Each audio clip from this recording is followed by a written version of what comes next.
Assalamualaikum warahmatullahi wabarakatuh and good afternoon to our invited speakers, distinguished guests, ladies and gentlemen. First of all, it is my pleasure to be an MC for the NAMA International Conference and Exhibition 2021. My name is Wan Shafika from NAMA Foundation. On behalf of the organizer, we wish to extend our warm welcome and thank you to all participants, guests of honor, and representatives from the Ikram Muslim, foreign, and local participants to this first NAMA International Conference and Exhibition 2021. To begin the opening ceremony with the blessings, I would like to invite Mr. Hakim to lead the dua recitation and a moment of silence. اللهم صل على سيدنا محمد وعلى آل سيدنا محمد. اللهم اجعل اجتماعنا هذا اجتماعا مرحوما وتفرقنا من بعده تفرقا معصوما ولا تجعل فينا ولا معنا شقيا ولا محروما. اللهم اهدنا لأحسن الأقوال فإنه لا يهدي لأحسنها إلا أنت، وصف عنا سيئها فإنه لا يصف عنا سيئها إلا أنت. ربنا ظلمنا أنفسنا ظلما كثيرا وإلا تغفر لنا وترحمنا لنكونن من الخاسرين، والحمد لله رب العالمين، وصل اللهم على سيدنا محمد وعلى آله وصحبه أجمعين، والسلام عليكم ورحمة الله وبركاته. Thank you, Mr. Hakim. Excellencies, distinguished guests, ladies and gentlemen, for your information, today we have more than 400 participants and experts, professionals, practitioners, NGO leaders, and students from more than 20 countries joining this conference. Excellencies, distinguished guests, ladies and gentlemen, to begin with, I would like to invite Dr. Saleh Mubarak Baziat, the chairman of the organizing committee, who is also CEO of NAMA Foundation, to deliver his welcome speech. Please welcome Dr. Saleh Mubarak Baziat.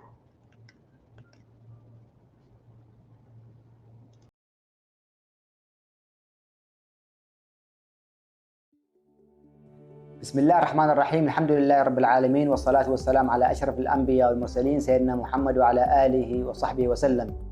Dear brother Dr. Tansri Muhammad Dawood Bakar, President International Islamic University of Malaysia, Board Member NAMA Foundation, Dr. Noor Azlan Ahmad Sanzali, the Organizing Committee, Head of NGOs, Volunteer Leaders, Educators, Media Representatives, Participants, Ladies and Gentlemen. Very good afternoon from Kuala Lumpur. I am honored to welcome you, participants, speakers, moderators, and volunteers to our first ever virtual conference, NICX 2021. While we regret that the COVID pandemic prevented us from holding the conference in Kuala Lumpur, we are excited about the opportunities of holding an innovative virtual conference. This is the first time the conference is being organized by our team in Kuala Lumpur, and holding the conference virtually is a great learning curve and opportunity for NAMA to explore new frontiers, as well as using digital and social media during the pandemic to reach a wide audience across the world. It is humbling to meet so many great people here at this conference. A special thanks to the organizing committee and my dear partners, especially to Yayasan Salam Malaysia, Ikram Muslih Malaysia, My Care Malaysia, EDES Malaysia, and University Technology Malaysia for making our dream a reality. Even though our initial plan was to have a hybrid conference, uncertainties and travel restrictions still going on, we managed to make the best out of the current situation. Your dedication, commitment, and hard work has proved it not in vain, but received approval from participants and speakers from more than 20 countries across the globe. The next series took a breather in 2019 and 2020 due to the pandemic, which previously held in Tanzania, Kyrgyzstan, and Indonesia, with the theme Re-energizing Education and Third Sector. This year's NAMA International Conference and Exhibition 2021 has brought together more than 50 global experts, practitioners, academicians, and policymakers, professionals from various fields and backgrounds, with such richness in knowledge and experience. The diversity will ignite and germinate new cross-sector collaborations and sharing in topics close to our hearts, inshallah. Resilient leadership in education and third sector, technology and social innovation beyond pandemic, remapping the sustainable development goals, financial sustainability in shrinking space, reproposing fund and corporate giving, strategic cross-sector partnership, governance and compliance are the themes of our conference next 2021. The COVID-19 induced poverty remains at 90 million people in 2021, a slight reduction compared to 2020. The pandemic impacted most of non-profits and many are forced to living. The education and non-profit sector changed, adapt to the new reality and new norms. However, the need for innovation ran deeper than the immediate issues raised by the COVID-19. I am still lost with all the new terms such as push marketing, CTR or click-through rate, and so on. The growth of technological capabilities means that a variety of media and learning support tools now exist to help students receive a high-quality education through the internet.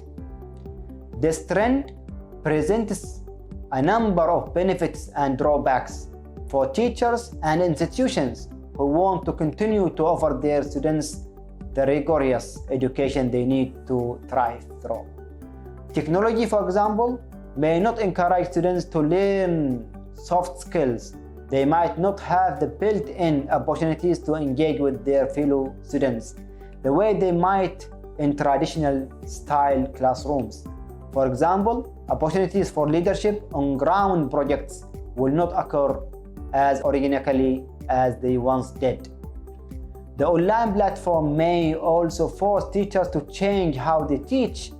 They might find it challenging to change how they approach lesson plans to ensure that the students remain engaged even while they cannot see the instructor in person. As technology changes society, it has also had a dramatic impact on how people earn and prepare for their professional careers. The institutions that learn how to remain on top of these changes will position themselves for growth and success.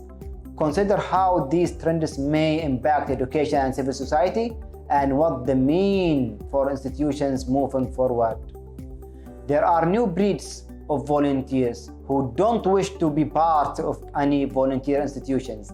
They just get together with a loose arrangement, some through social media, to deliver assistance in issues of their concern. They don't wish to have administrative access baggage of big volunteer organizations. There is a saying, if someone draws a circle to exclude you, you should draw a bigger circle to include everyone in. We should be more open, more inclusive, and to try work with these groups. We acknowledge that there are some who have a passion for volunteerism. More can be done to make it part of our lifestyle. Lack of knowledge or promotion on opportunities to volunteer. Lack of infrastructure support to enable mass and continuous volunteer engagement. Lack of recognition to volunteer and organizations.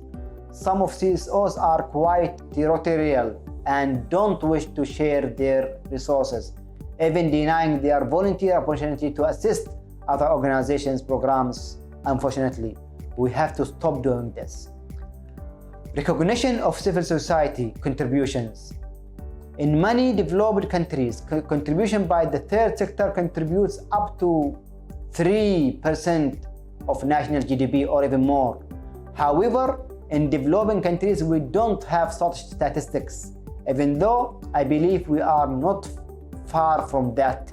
Therefore, we are proposing to lawmakers, policy makers to initiate a central agencies, coordinating bodies entrusted to tabulate all the coordinations made by our CSOs, all contributions made by our NGOs. This figure can go into our national accounting and contribute significantly and recognized by the national agencies in all our countries. One of the reasons we still don't have this statistic is due to the nature of our government agencies' work and engagement with civil societies. We don't have a central body to coordinate and monitor NGO works in many countries. There is an overlap of grant distributions, field of work and geographical boundaries. So I am proposing a similar setup to coordinate NGO work to avoid redundancies. Many people may have the wrong impression that by having such a body, it seems that the government is trying to take control of civil societies. But I believe it is important to have some mechanism to ensure the work of NGOs are better coordinated, avoid wastage, and at the same time we can recognize and celebrate the contributions of this sector. And that kind of coordinating body can be done by the NGOs themselves. In strengthening and transforming the volunteer sector in any nation, the government should provide proper infrastructure, financial assistance, legal protection, and a venue for discussions. Government agencies as well as NGOs, corporate sector have to encourage dialogues, forums, and conferences like this one to go civil society and grassroots input. Every year, NGOs are invited to participate in pre-budget discussions and to submit their program proposal. Many engagement platforms are established, such as councils, NGO consultations on various issues. With the advent of technology, many online platforms have been set up for citizens and civil societies to engage and network at various levels. So with this, we encourage our government agencies in all developing countries to really collaborate and work closely with the NGOs, civil societies, and other corporate sectors to ensure all those platforms are in place so we can maximize the benefit and enhance and uplift, improve the coordination practices among the three sectors. I like the theme of this conference, re-energizing education and third sector. A lot of hard work has been put into preparing this conference. Indeed, the conference program supports this thinking, and I am very pleased to see a wide range of international, regional, and local perspectives on the program. I invite all speakers and participants to participate in robust, honest, and critical debate and thinking so we may take the outcomes of this conference forward, inshallah.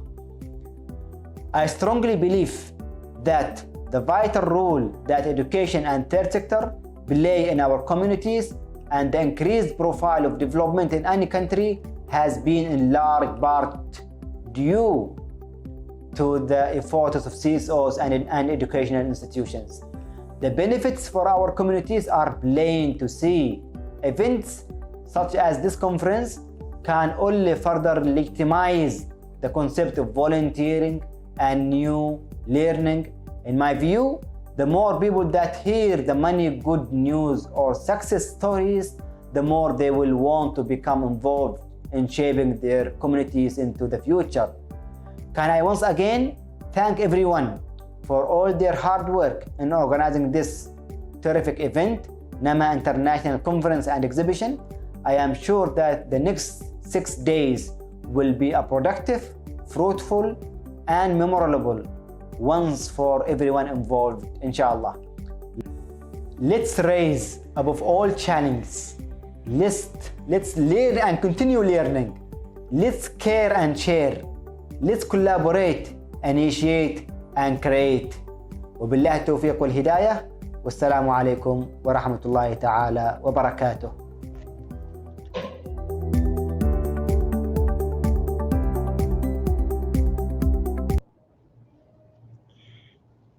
Thank you very much, Dr. Salim Mubarak Waziat, for the remarkable speech. For your information, the organizing committee of NICX 21 are Nama Foundation, Pertubuhan Pendidikan Ikram Muslim, Yayasan Salam Malaysia, Humanitarian Care Malaysia Berhad MyCare, University Teknologi Malaysia UTM, EDES Education Solution and Consultancy Sdn Berhad. Now, I am honored to invite Dr. Nur Azlan Ahmad Zanzali, representative from Ikram Muslim, to deliver his speech.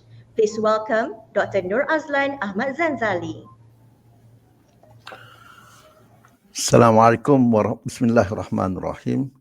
Assalamualaikum warahmatullahi wabarakatuh. Is my screen shared here? Hello? Yes, Doctor. Okay, thank you. Welcome. Again, A'udzubillahi minasyaitonirrajim. Bismillahirrahmanirrahim. Assalamualaikum and good afternoon, everybody. First of all, let me tell you how honored I am to be given the task of opening the plenary session talks, which is, of course, I'm doing it full of nervousness, considering that there are many more great people around this conference.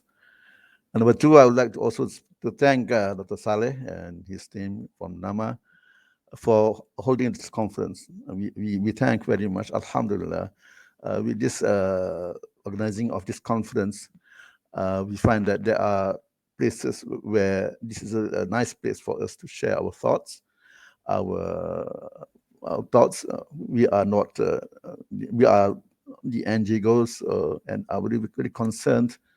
Ikram Muslim, Ikram, and through Ikram Muslim is very concerned about issues concerning education, both internationally and nationally. Let me start by introducing my team from Ikram Muslim, which is, of course, our parent body is, of course, Ikram Malaysia.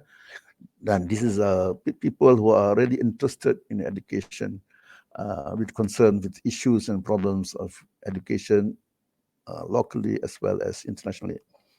I'm the chairman of the research unit, backed by Ustaz Magat Amin, Dr. Qadri Ahmad, Professor Noh Abu Bakar, Professor Dr. Shrami, and Professor Ustaz Dr. Ajma'in Safar. And we have our team of experts from Prof. Dr. Muhammad Bil Ali, Dr. Hasniza, and Associate Professor Adibah Abdul Latif. These are well-trained people. They are all experts in the field, especially in assessment. But assessment is part of the things that I want to talk about. But basically, I want to talk about our role of Ikram Muslim, looking into the issues and problems of education in Malaysia. We are concerned with things that because in the national educational philosophy, let me start with looking at national educational philosophy of presently in Malaysia and worldwide too. People are going towards what they call this holistic and integrated manner of education, in which the individuals train so that become are intellectually, spiritually, emotionally, and physically balanced and harmonious. based on a firm belief and devotion to God. What really happens worldwide, not only in Malaysia, worldwide, is that people tend to ignore this other sector, the sort of the meta part of the what we call education. People are more in terms of looking at skills and practice and skills and understanding, but not necessarily. But what do you do with that knowledge? How do you combine all those knowledge? How do you make it into a very integrated whole? Has not been much, unfortunately, has not been much concern with education. Rightly so, maybe, because the world is, expanding at a fast rate. Technology is like the terms used by Dr. Saleh. By the way, I don't understand any of the terms, by the way, the technical terms. But basically, those are terms indicating that what is needed is more, what is really necessary, what really the world wants is that the skills that are associated with that, in that order to participate in society. But we now believe in Ikram Muslim, we believe, and in Ikram Muslim, we believe that these are skills that are not what we call sustainable over a long period of time. I will illustrate with a few examples on how the aims of education, the philosophical underpinnings of education begin to change with the change of society. But you know very well that in Islamic education, there are things which are consistent, which are sustainable, which should be lasting forever, which should be stressed there.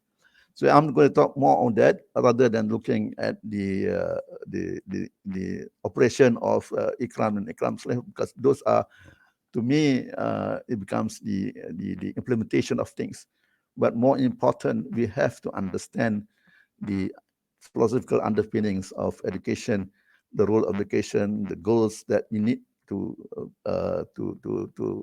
emphasize in terms of bringing up the future generation, which is going to be operating in a different world. So, in terms of skills, in terms of getting all the achievements of learning, is done by the government. So we feel that somebody should be doing the extra work, the extra addition towards building a holistic human being, which is what the NGOs, we as NGOs, we as a civil society, we as the third sector can really play a role, because probably the role played by the government, the state, and so on and so forth is already too overwhelming. So somebody should come in in order to ensure that the holisticness and the integratedness of education can be further enhanced. So there are a couple of points that before we go on to ponder. Will our children become as what is envisaged by the society as they pass through the educational system? We are not, as I said just now, the more consistent and lasting and more consistent and lasting and more sustained things in education is not is really the what we call the characteristic and the holisticness of our nation, because as you can see, many things in the world are getting into a lot of problem, like the what do you call it, this alam sekitar, the alam sekitar and the surroundings, our natural sources are depleting. The world is in danger. Some people say that it's going to blow up anytime because of what mankind do. Because we don't create people who have that what we call the holistic attitude towards life. And we know basically that some people say education is the preparation for life, and some, even John Dewey, the famous American philosopher, once said, education is not only preparation for life, education is life itself. So in other words, life education begins from, in fact, from Islamic point of view, education begins before that. At the time of marriage, people are start, having things like sort of to educate by reading the Quran, and by the mother doing some reciting the Quran, for example, is already part of the educational process that goes on. And then it goes beyond school, and it will go until we meet our Creator, Allah subhanahu wa ta'ala. So we're also saying that our processes should need to be implemented by whom to ensure the attainment of the philosophy of education. Now we realize, although there's no much research survey going down, but our experience shows that I'm not saying that it's not being done, but what I'm saying is that things could be better, things could be improved. Somebody somewhere should contribute in order to provide the alternative, the holistic nature of education, because schools are already overwhelmed with many other things they have to do. And then the other question that I think is important is, how can we access, how can we measure this attainment process? One of the reasons why this part of education is not being emphasized is because the question of assessment, the question of how do we evaluate, how do we measure the philosophy of education, the goals, the aims of education in these aspects being achieved. This is one of the issues I think we should consider, although not much attention has been said in the literature, but it has to be considered, because we go back to the original aim of creating a holistic education for our children. Then the issue and the problem at the hand, or the problem statement as I see it, is look at the development process. Why has the focus of goals education changed over time? What do you mean by education in the first place? So it's, as I said now, it's not only preparation for life, it's life itself, because it begins right from the moment the lady and the man gets married until the end of the life. Education goes on, so it is life itself. I truly believe, I truly agree with John Dewey when he says that, although he's not a Muslim, he's the American philosopher who has noted that this is one of the virtues, or one of the things that we should embark on. So I just want to look at a brief look that has happened to education.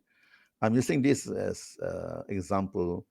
I don't want to talk about the changes in philosophy, but that will be complicated, and I will not do justice to the topic given the time and the knowledge that I have. But briefly, I am originally a math educator, qualified in math education. And I use it as an example because this is math clearly illustrate the point that I'm trying to make, because it also applies to other subjects along. So we move from the behaviorist to cognitive, constructive, and to humanistic view. Behaviorist is basically saying that 2 times 3, 2 multiplied by 3 is equal to 6, so you memorize it, all the multiple times table. When it comes to the point where this is not enough, we have to understand, we have to know the process, comes the cognitive view, cognitive science, the birth of excellence, and begin to question, no, you have 2 multiplied by 3 equals to 6. Is it 3 added 2 times, or 3 added 2 times, or 2 added this time? The process is important, so everything has got to be processed. And then we begin to realize, educationists begin to realize that this is also not enough, because you have to have values. You have to have values embedded in what you learn. 3 apples and plus 2 oranges is, how do you add 3 apples plus 2 oranges? You can't do that, because it's all 2 different things. But you can transform. You can transform as fruits, 2 fruits plus 3 fruits equals to 5 fruits. What I'm saying is that people, and then after that, you move to the humanistic view. What I'm trying to say is that the change of the outlook of education from individually focused skills, and so on, to holistic look at the human being, because learning things, but it's not useful. It's not useful if you not kind of apply it in real life. Learning things is not useful unless you can use it in later life, unless it has benefit. It has significant impact towards your behavior in your life, your function in your life, your contribution towards life, the society becomes very important, becomes very vital, significant things for education. So it's obvious that we know that it's obvious that the future generation requires knowledge and skills different from those required by the present generation. We are not saying what skills like Dr. Saleh has said about the technological impact and so on and so forth, but we are also saying how do you deal with that impact? Because one of the verses in the Al-Quran says that Allah says, I'm going to create a human being in earth, and the angels began to protest. What, you're going to create somebody who's going to destroy the world? And then Allah says, I know better than you. And then in other verses in the Al-Quran also says that the function of human being is to become the viceroy or Khalifa on earth. Why do you do that? Because how do you do that? You have to prosper the earth and so on and forth. So the question is, what are the knowledge and skills or the process of education that need to be transmitted to the generation so that they function effectively in their adulthood? So we define that as becomingness. Now, I'm emphasizing on this because this is important things on why the reason Ikram Musleh embarked on our programs. Because that, to me, that is important in terms of implementing the formal, informal, and non-formal education. It's not a major issue. It's sort of a given compared to the philosophical problems. This is just a sort of a can be structured, can be organized, and can be routinized in order to implement these things. Because to my mind, most education will talk about how to do it, but we don't talk about why and how to do it. Thank you, Dr. Azran. That's very insightful of you. We have to make way for Tansi. How much time do we have? About 1 minute quickly. Oh my goodness. Sorry. But basically, let me talk about give me some minute, and then the goal of education we decide as Insan Rabbani, and these are slides that shows the constructs that are all in what we are trying to achieve. I will not go into detail, but just show you the slides, and then the development of Insan Rabbani, and then from the Insan Rabbani we have to do some assessment, which is observable, and the construct that we have to do is observable, manageable, and measurable, and then becoming versus achievement, as I said just now. And then I want to also touch apart from the formal education, adults need to continue to learn most secondary education.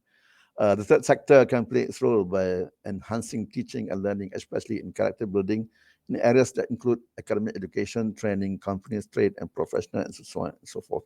So we go beyond schools in order to fund that education. So we have what we call formal education, what we call the informal education, and non-formal education. In terms of formal, this is the structure of our Ikram Musleh. And then we talk about our mission, our vision, and then I think one of the things that we need to emphasize that what are the things we do in formal education, what we do in informal education, what we do in non-formal education. These are things I want to illustrate. I'm not going to stress very much because we don't have much time, but basically it is a lifelong process through the NGO Ikram, and using Ikram Musleh as the vehicle for the implementation of the formal education, which is the schools, what we do in our schools, and then we do the informal, non-formal education beyond schools, and informal education also beyond schools, and it is a lifelong process supported by the NGO called Ikram. and through Ikram Muslim. And I think you my time is up. Is that correct? These are people, our products. I can sort of go beyond, go lift the slide with the secretariat, and you are welcome to share it. Thank you. Assalamualaikum warahmatullahi wabarakatuh. Thank you very much, Dr. Nur Azlan Ahmad Zanzali, for a meaningful speech. Without further ado, I would like to invite Tan Sri Dr. Muhammad Daud Bakar, the President of International Islamic University of Malaysia, who is also Nama Foundation member of the Board of Trustees, to deliver his speech and to officiate this conference. Please welcome Tan Sri Dr. Muhammad Daud Bakar. Thank you. Bismillahirrahmanirrahim. Alhamdulillahi Rabbil Alameen. والصلاة والسلام على خير خلقه وخير الأنام وسيد المرسلين وإمام المتقين سيدنا محمد صلى الله عليه وسلم. أما بعد. Thank you, Madam Moderator, respected Dr. Saleh Mubarak Bazaid, Chairperson of the Organizing Committee, who is also the CEO of Nama Foundation, respected Dr. Nur Azlan Ahmad Zanzali from Ikram Muslim, the Organizing Committee members, learned speakers, head of NGOs, volunteer leaders, exhibitors, media representative, distinguished participant, ladies and gentlemen, sisters and brothers, Assalamu alaikum wa rahmatullahi wa barakatuh, and a very good afternoon from Kuala Lumpur. Thank you very much for giving me this opportunity to speak at this auspicious event. Warm welcome to our speakers and participants from more than 20 countries from the Asia, Middle East, Africa, America, and Europe, respectively. I would like to congratulate the Organizing Committee members comprising of Nama Foundation, Pertubuhan Pendidikan Ikram Muslim, Malaysian Humanitarian Foundation MyCare, University Technology Malaysia, and IDES for successfully putting this virtual conference. Looking at the content of the event, I must say, well done to all of you. The selection of topics, the speakers, and the activities lined up reflect a very robust, holistic, cohesive, as well as wholesome two-in-one conference. The involvement of subject matter experts, academicians, practitioners, leaders, trendsetters, lawmakers, or perhaps policymakers will make it even more meaningful and interesting. It is quite timely that the hosting of this conference takes a center stage and offer practical solution to the ongoing struggle we are facing. We are witnessing multifaceted of issues, from economic downturn, making millions of world population fall into poor and perhaps hardcore poor due to this pandemic. The education landscape has been forever changed.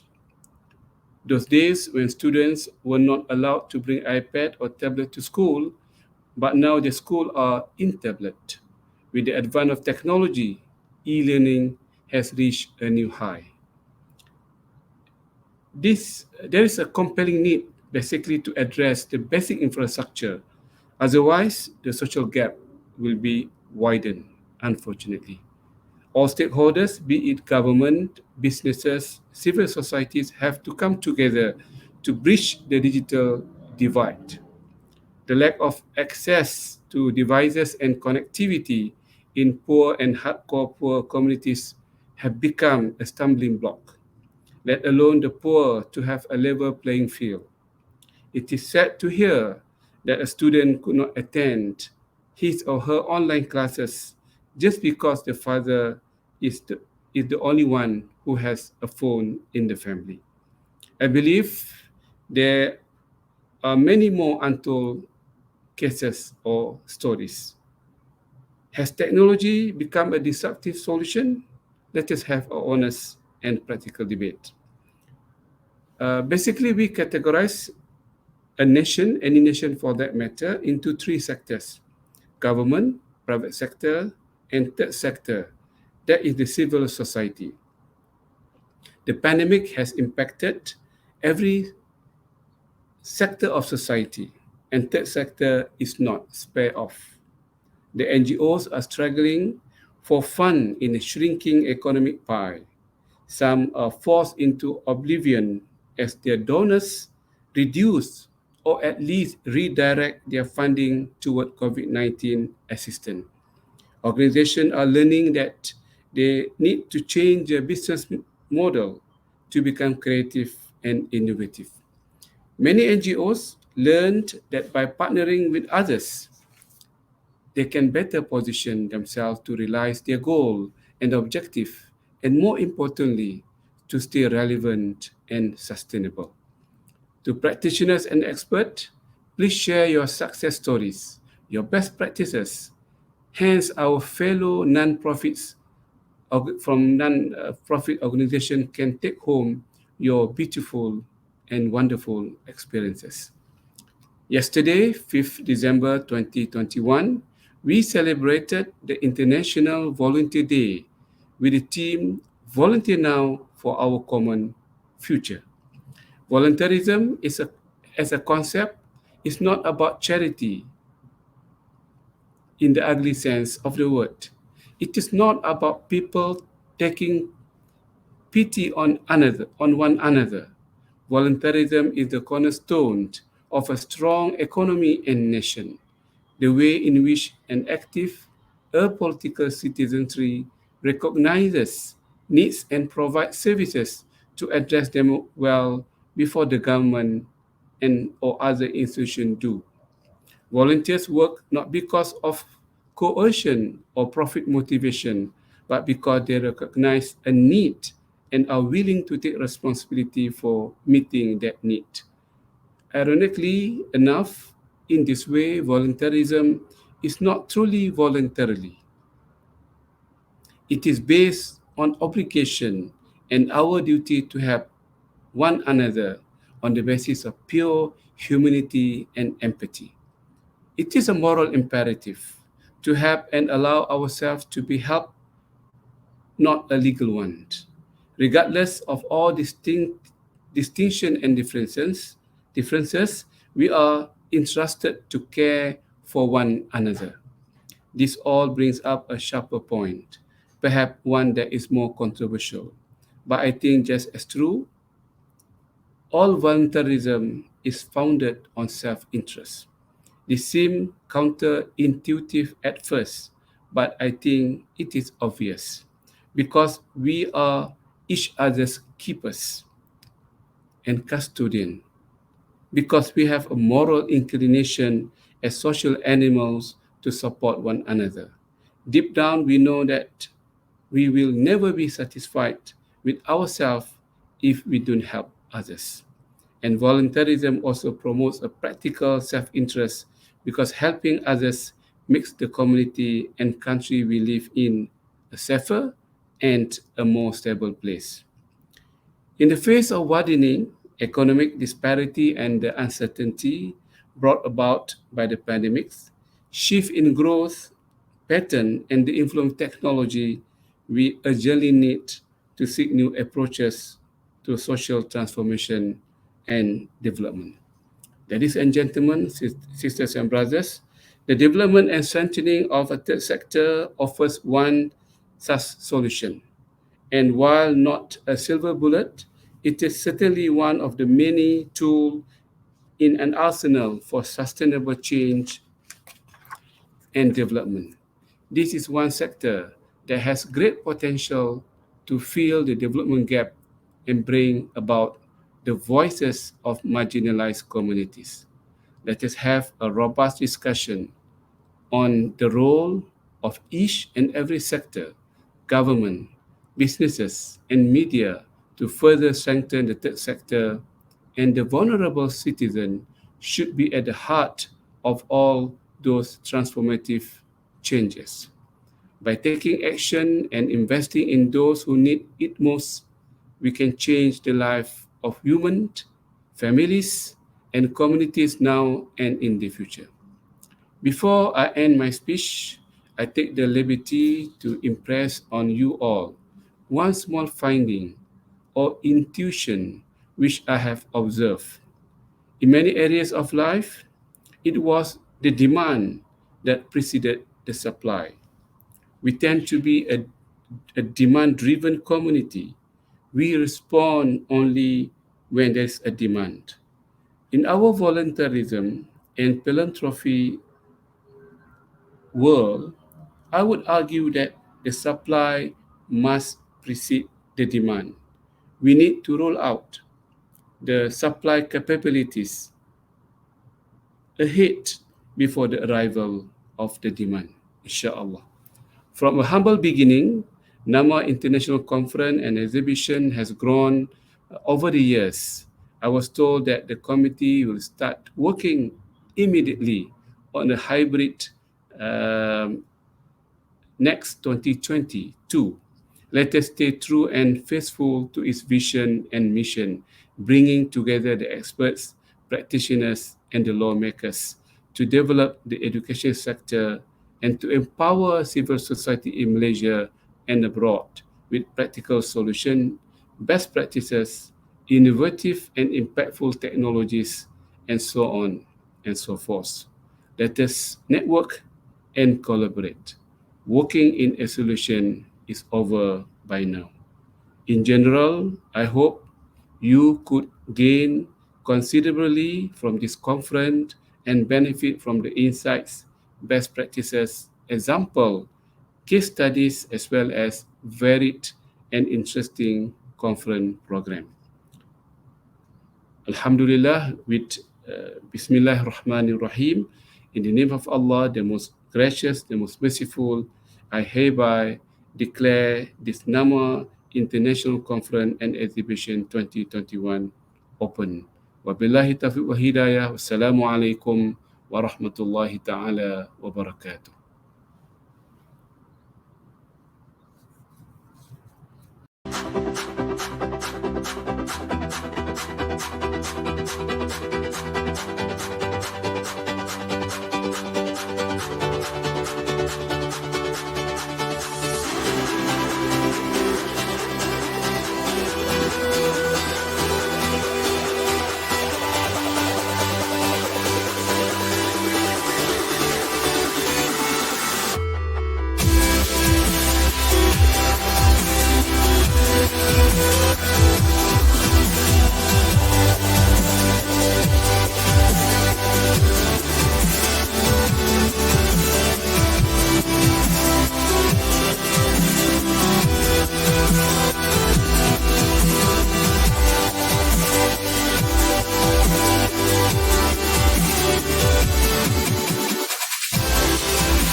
Thank you very much, Tan Sri Dr. Muhammad Daud Bakar, for your speech and declared this conference open.